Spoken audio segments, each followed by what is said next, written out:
She stood in the doorway. I heard a mission bell, and I was thinking to myself, this could be heaven or this could be hell. He would have recognized that, and he would have said, okay, here's what we're doing next year. We're doing nothing. You guys are going to go, get away from each other, miss each other. Styx frontman Dennis DeYoung may have seemed like the picture of success in the 70s and 80s, but behind the scenes, internal conflicts were going on. Shaw is ready to expose all that took place with his longtime bandmate, DeYoung. Join us as we unveil every detail. Pushing towards old age, Tommy Shaw has finally decided to expose the dark side of Dennis DeYoung and all that took place in the iconic band, Styx. Back then in the 1970s, Styx was climbing to success with their unique blend of progressive rock pop and storytelling music styles that made them stand out. Dennis DeYoung, who was the band's founding member and primary songwriter, had a vision and drive of what he wanted the band to be or look like. It was reported that his ambitious attitude and drive were some of the key factors that pushed the band into mainstream success. But as the band grew, so did the conflicts and tensions between DeYoung's vision and Shaw's rock-driven passion continued. Styx is recognized as an American rock band that was formed in Chicago, Illinois in 1972. As a band, they are known for blending different sounds. The band then went on to establish themselves with a progressive rock sound during the 1970s and began to add a bit of pop rock and soft rock elements in the 1980s.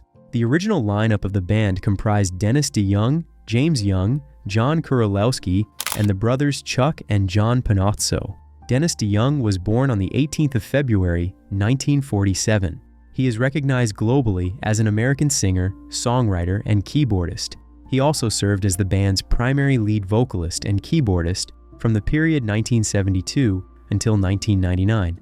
As an artist, DeYoung was the band's most talented and successful writer. As such, he has been credited as the writer of more Styx songs than any other band member. As a young child growing up in the Roseland area of Chicago, DeYoung started his career as an accordionist, a person who plays the accordion, a box-shaped instrument with a folded middle. He played this far back as 1962, just when he was 15 years old.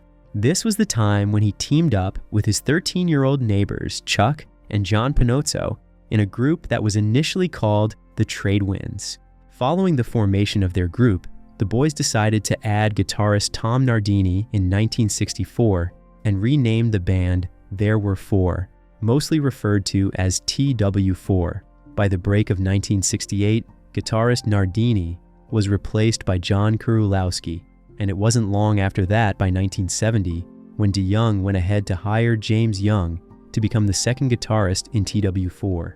Before climbing to their breakthrough success, DeYoung at that time decided to make a living by spending most of his time as a school teacher in the southern suburbs of Chicago, where he was a music teacher. At that time, they had these dinner parties, which were hosted by a colleague, and he was always in attendance and would always offer to play the piano, entertaining the guests for hours. During this period, the band played at several small venues and school auditoriums, all to secure a record deal. By the break of 1972, changes were about to be made. The band changed its name to Styx upon signing their first record contract with Wooden Nickel Records after being spotted by a talent scout at a concert at St. John of the Cross Parish in Western Springs, Illinois. Before the group finally decided to settle on the name Styx, several suggestions were made and, according to DeYoung, the name Styx was chosen because it was the only one that none of the band members hated. Tommy Shaw, who later joined Styx in 1975, was a young guitarist and vocalist with a deep passion for hard-hitting rock anthems. Tommy Shaw was born in Montgomery, Alabama, and played with so many local bands in his early years. By the time he left Montgomery after high school to join the Smoke Ring and then MS Funk, a Chicago managed outfit that he played with for 3 years, which gave him a chance to be noticed by Styx during the period they were having a 2-week club gig in Chicago. Following the separation of MS Funk, Shaw decided to go back to Montgomery to join a local group called Harvest with his childhood friends. As a result of his previous experience with MS Funk in Chicago, Shaw got the call to audition for Styx. According to him, he mentioned that immediately he got the call, he decided to get on the plane and go up there the next day, and to his surprise, they didn't ask him to play the guitar at all. The guitar he went with never came out of the case, By the time the band had listened to Shaw's demo tape and Shaw had proven to them that he could sing the high harmony in Lady, immediately he was hired. Shaw's contributions to songs like Blue Collar Man and Renegade showcased his love for raw energy and straightforward storytelling, while DeYoung, on the other hand, was known for Styx's acting and performance side. While Shaw was more like a representation of the rebellious rock and roll spirit, and DeYoung was the opposite of that, at first their differences seemed to complement each other, creating a dynamic that elevated the band's sound. But as their level of success climbed, so did the tension between them. Let's get into the details. As time went on with Shaw and DeYoung in the band, it felt more like DeYoung's growing control over Styx's creative direction was a constant source of frustration for Shaw and the other band members. Being a founding member, DeYoung's vision often took center stage, especially as his interest was more in creating theater-like albums, and soon his demands became more pronounced. For Shaw, all he wanted was to keep the band grounded in rock music, but somehow, it was more like DeYoung's commitment to his vision often left Shaw feeling sidelined, which contributed to his decision to leave the band eventually. Shaw and the other members were sometimes vocal about how they felt about DeYoung and his attitude of becoming too controlling. By the break of the early 1980s, the tension between Dennis DeYoung and Tommy Shaw during the creation of Kilroy Was Here became a significant moment in Styx's history. DeYoung's ambition to bring his music style and approach to the band's sound and visuals, including a storyline about censorship, reflected his growing interest in a more complex and different form of music. However, Shaw, on the other hand, who was more aligned with a straightforward rock style, felt that these ideas were distracting and might cause the band its success, and as such, they may eventually risk losing the band's rock fan base. The conflict between their visions became worse during the album's production, especially when DeYoung was to portray the character of Mr. Roboto, which ended up creating a deep conflict within the band. For Shaw, he saw this as a step too far away from what Styx had originally stood for and what they were known for. Kilroy Was Here featured DeYoung in the part of Kilroy, an unjustly imprisoned rock star, while Tommy Shaw, on the other hand, played the part of Jonathan Chance, a younger rocker who fights for Kilroy's freedom and the lifting of the ban on rock music. From the performance, this future society is served by robots which are called robotos, and they are used to perform many jobs, while most of them serve as Kilroy's prison guards. Part of the reason why the Kilroy story was created was due to the band's reaction to accusations making rounds at that time. Some of these accusations came up from the album, which included Young's song Heavy Metal Poisoning, which included lyrics that were mocking the allegations against the group. Aside from that, its introduction intentionally included a backward message written in Latin. Following the production of Kilroy Was Here, the band never remained the same. It was revealed that things got worse between them, and it led to personal and professional conflicts, marking the beginning of the band's decline in the mid-1980s. At one time, the band was even accused by a California religious group, and later the Parents Music Resource Center, of backmasking satanic messages in their anti-substance anthem, titled Snowblind. It got to a point where James Young even had to deny this charge during his introduction of Snowblind when it was played live. That wasn't all.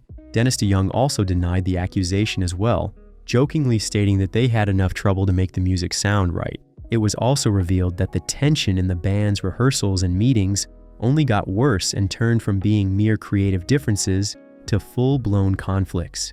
What had once been a collaborative environment turned into a battleground of clashing egos and different visions for the future of Styx. Shaw felt that his artistic freedom was being suffocated, particularly as DeYoung's ambitions for the band began to dominate every decision every other member made. Shaw reportedly felt like a supporting actor in a play that no longer reflected his musical vision and passion for the band. The tension over this direction ultimately led to his departure from Styx in 1984. His decision to leave Styx marked a significant moment in both his career and the band's history. It was revealed that leaving Styx was a major turning point for Shaw, while it was certainly a personal and professional blow to the band, especially considering the emotional and commercial investment they had made into Kilroy Was Here. Well, unfortunately for Shaw, this was more like a necessary decision for him to make. It was also exposed that at that time, he needed to break free from the confines of DeYoung's vision to pursue his own musical goals. Following his departure from the band, Shaw went on to have a successful solo career, with albums like Girls with Guns and collaborations with other rock acts, which were able to further establish his identity outside of Styx and outside of DeYoung's control. Meanwhile, Styx, on the other hand, was been led fully by DeYoung, who had to struggle to regain the spark that had made them one of the most successful rock bands of the late 70s and early 80s. DeYoung continued to push forward with his vision, but without Shaw's input and with him and the other band members in constant conflict, things were not going smoothly. At some point, things got so bad that Styx's identity was affected, especially with the departure of Shaw marking the end of a crucial era for the band, one that had shaped their unique music style.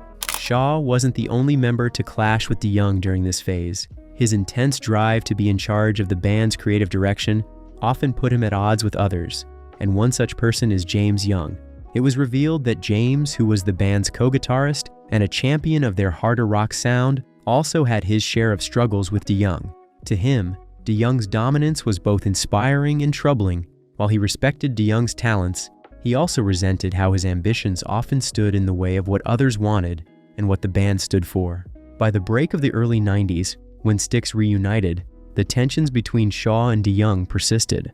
Although Shaw left the band for some time and rejoined the band, the underlying issues were never fully resolved. This second time, it was as if DeYoung's desire to keep the band's focus on theater performances was still a point of contention for Shaw, who was now firmly focused on his own career and artistic direction. These unresolved tensions contributed to further periods of uncertainty within the band. Shaw further revealed that as time went on, another issue was about to come up, this time a split. The split between DeYoung and the band was far from something they could resolve. It was revealed that a critical moment came when Tommy Shaw and James Young approached the band manager then with a firm decision. During that time, they were about to release a new album and embark on a tour, but DeYoung's health issues meant he couldn't join them. The bandmates were so fixed on moving forward without him.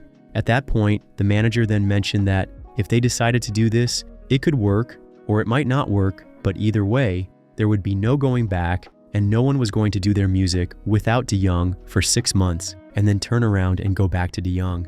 The friction within Styx wasn't solely about DeYoung's inability to tour. Rather, it was more like an accumulation of his bad relationship with other band members, which was sour and has contributed mainly to differences in attitude and vision. It marked the end of an era for DeYoung. The departure was more than a professional setback, it was a deeply personal rejection. To him, the band was more like his creation, his passion, and the vehicle for his vision. For DeYoung, it was so painful watching the band move forward without him. This was more like a blow to him, and it just showed how deep their constant conflicts had gotten. Following this significant lineup change, Lawrence Gowan stepped in as Styx's new lead vocalist. This transition marked a complete removal of DeYoung. However, DeYoung on his part stated that his departure and removal from the band wasn't tied to just what many believed. He further described that rather it was tied to the band's reaction to his hit song Babe, which altered Styx's musical direction, causing tension within the group. He mentioned that he got kicked out of the band because Babe went #1 on the album, but that was because he played around with the style a little bit. So at that time, when the record company thought about it and they wanted to release it only for Tommy to threaten that he would quit the band if it was released, and then it resulted into a big trouble for everyone. He further concluded that he got kicked out eventually because more incidents like that kept coming up and it got to a point where he couldn't take any of it anymore. Despite the fallout, DeYoung harbors no intentions of rejoining Styx. However, he expressed a desire to embark on memorable tours with the band, solely for the fans' sake. DeYoung's struggles weren't just limited to his bandmates. Outside of Styx, his attitude and intensity also made it challenging for him to get stable, especially since the music industry producers, record executives, and collaborators often found him demanding. Aside from that, it was also revealed that his attention to detail was more like that of someone obsessed. While all of these traits somehow contributed to Styx's sound, they also created an environment where changes and freedom were difficult. Despite all of the challenges that took place, DeYoung's solo career reflected his resilience and determination, as he was also able to release albums like Desert Moon, which showcased his ability even more. However, the shadow of his conflicts with Styx was truly significant. Even as he found success as a solo artist, the scars of his departure were a reminder of the sacrifices he had made in pursuit of his vision as an artist. Tommy Shaw's revelations about his relationship with DeYoung show the struggles involved when creating music. Aside from that, it also shows how conflict can both inspire or destroy a band. Shaw also revealed that the very qualities he admired in DeYoung were also the ones that made their time in the band difficult. DeYoung's unwavering commitment to his vision was essential to the band's success, and most times it left little room for compromise. Shaw also described how it was this determination that gave their music its depth, which has been able to define the band's legacy. There's no doubt that behind Styx's early success was a storm of competition and ambition. Over the years, both Shaw and DeYoung have made public comments about their strained relationship. DeYoung has occasionally stated that he feels Shaw's initial departure was a betrayal of the band, while Shaw, on the other hand, has expressed frustration about DeYoung's inability to compromise on the band's direction. Both of them have also been known to mention the creative differences between them in interviews, though they've since reconciled to a degree, especially in terms of performing together. The power struggle between DeYoung's vision and Shaw's need for creative freedom marked a significant chapter in Styx's history. While they've both gone on to enjoy successful careers, the controversies between the two remain a defining aspect of Styx's legacy. Let's take a look at some of the iconic albums, achievements, and their legacy. Starting with a debut album titled Styx in 1972, the band usually released an album every year throughout the 70s. By the break of 1973, they released Styx 2 and had the hit titled Lady, which was able to reach number 6 in the US, helping the album make the top 20 list. Aside from that, the track Lady was also a top 20 hit in Canada, Australia, and New Zealand. By the break of 1975, they went further to release Equinox, and by the following year, 1976, Crystal Ball was released. Equinox reached the US top 70 featuring Lorelei, which was a number 6 hit in Canada. Crystal Ball at that time was the first album with Tommy Shaw. DeYoung penned 7 of the band's 8 Billboard top 10 singles, as well as a solo top 10 single. By the break of 1977, the band's commercial breakthrough in Northern Europe came with The Grand Illusion, which was able to peak at number 6 in both the US and Canada, and became the first of 4 straight multi-platinum albums in the US for Styx. Aside from that, it also featured the single Come Sail Away, which was a top 10 hit in both countries. The band's follow-up album titled Pieces of 8, released in 1978, made it a number 6 hit in the US, but peaked higher in Canada due to the top 10 hits, tracks Renegade and Blue Collar Man. By 1979, Styx's Cornerstone went to number 7 in both countries. However, it was speculated that this was as a result of the cross-border number 1 hit, titled Babe. The album became their breakthrough album in Australia and New Zealand, with Babe peaking at number 3 and number 6 in the UK. At that time, Babe had become the band's biggest international hit and first million-selling single. Aside from that, the album also included the number 26 hit by DeYoung, titled Why Me, and the rocker Borrowed Time, which made it to number 64. This particular track was co-written with Shaw. The popularity of the album, which reached number 2 on the Billboard 200, helped win the band a People's Choice Award for Best New Song in 1980, and that wasn't all. At the 22nd Grammy Awards, Styx was a nominee for Best Rock Vocal Performance by a duo or group, and Cornerstone's engineers Gary Loizzo and Rob Kingsland were nominated for a Grammy for Best Engineered Recording. Aside from that, the band was also named the most popular rock band in the US in the 1980s. There's no doubt that the band enjoyed immense success throughout the late 70s and early 80s, with several chart-topping albums and hit singles. By 1981, their Paradise Theatre album soon became a number 1 hit in the US and Canada, while also charting in the UK. The album produced major hits like The Best of Times and Too Much Time on My Hands, both of which were able to reach the top 10 position in North America. By the break of 1983, their most controversial album Kilroy Was Here also performed well, reaching the top 3 in North America, with Mr. Roboto becoming one of their biggest hits, charting in multiple countries including Canada and the US. After a 6-year break from the bad, Styx finally returned in the 90s with Edge of the Century, which included the hit single Show Me the Way, alongside a top 3 hit in North America.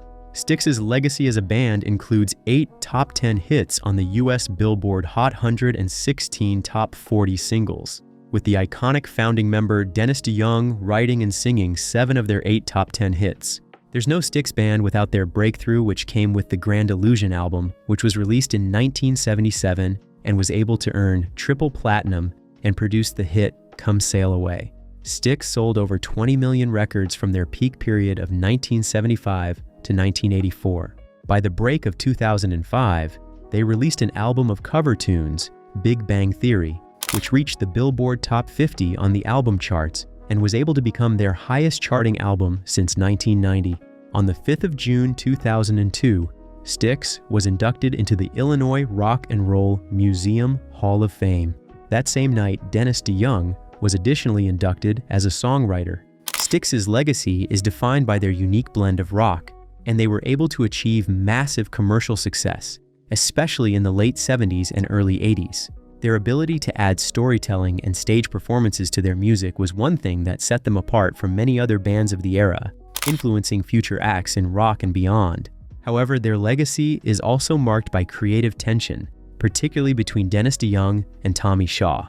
Despite the internal struggles, Styx's music has remained beloved by fans as their ability to adapt and endure various lineup changes alongside musical trends has helped to establish them as an iconic band and one of rock's most enduring acts. Their story is a reminder of the balance between collaboration and individual creativity. Shaw's open reflections on their past shine a light on the troubles that come with someone whose brilliance is both inspiring and exhausting. If you enjoyed this video, like and subscribe, and also click the next video shown on your screen.